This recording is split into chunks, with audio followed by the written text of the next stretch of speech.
because without that, all the good things that you want to do are going to fail. And so as your business grows and you make decisions about individual people, you can't let your emotion get in the way of what you really need to do, which is to drive success of the business. And so the minute you get your first customer, you now become number 2. The minute you get your first investor, now you're number 3. The minute you hire your second employee, you're number 4.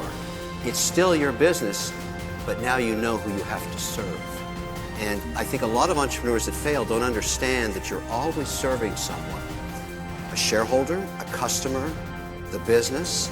And if you lose sight of that by letting your emotions get in the way, and this often happens, certainly happened to me in early days, many people hire their friends. They start a company with their friend or with their brother. Good way to end a friendship. Or it's a family business. And very often, nepotism is what kills the golden goose. Because very often the better manager is not your sister, brother, uncle, cousin, whatever. And I live through this all the time in the companies that I'm an investor in. I have 32 portfolio companies now. I watch this happen every day. And I don't let emotion get in the way of the true pursuit of what matters, the success of the business.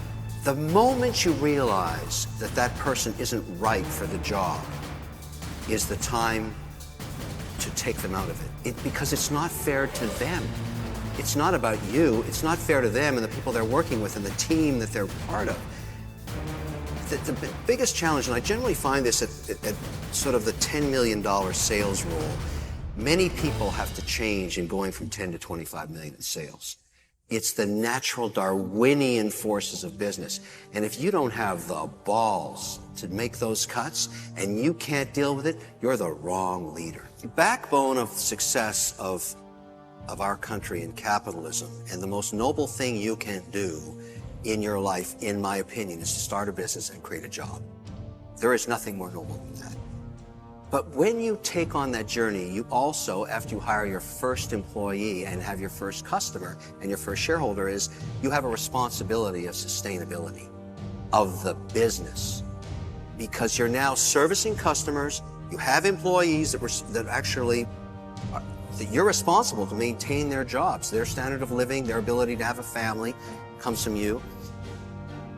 Now, when you introduce a new mission, because the primary mission of a business is to take care of its customers, its employees, and its shareholders.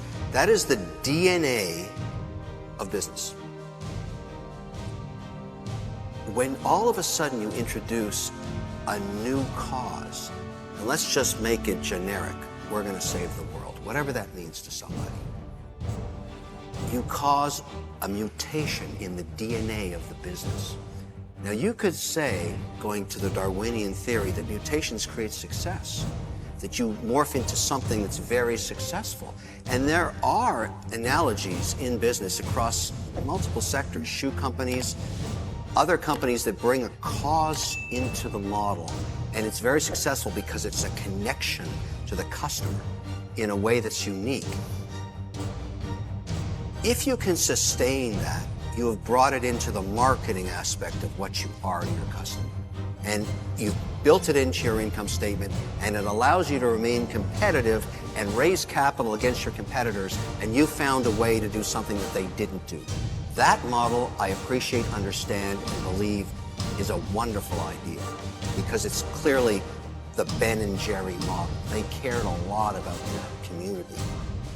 But when Ben and Jerry wanted to grow and become a behemoth in the ice cream business, they ran into the ultimate problem of scalability of this.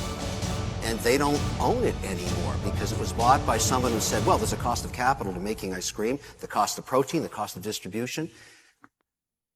My question to everybody that pursues this is it sustainable enough that you can create a competitive entity that goes beyond your vision? It has to be something that creates a service or good in perpetuity for all of your customers. And what I find very often is people BS themselves. They say to themselves, I'm going to game the system. I'm going to tell everybody that if they buy a pair of socks from me, I'll give a pair to charity. I'll get lots of free press. The buyers at Walmart will want to see me because I'm doing something good. and I'll actually stay in business even though my costs are twice as high as my competitors. I have a problem with it because it's bullshit. It's not sustainable. It doesn't work. Those companies are still calling me up saying I need to raise more money. But don't worry, profitability is right around the corner. No, it isn't. It isn't. The thing to understand about business and society is this. Last year, and part of it comes from right here in Seattle, was the largest amount of capital given back by entrepreneurs in the history of the planet Earth. From the profits of their successes of their companies, after the company had paid it back to the shareholders, they turned around and gave it all back. They didn't break the DNA of their business to do that. They created massive successes in Amazon, in Microsoft, in Google, in Facebook. And then they took the profits and paid it forward. Business is war.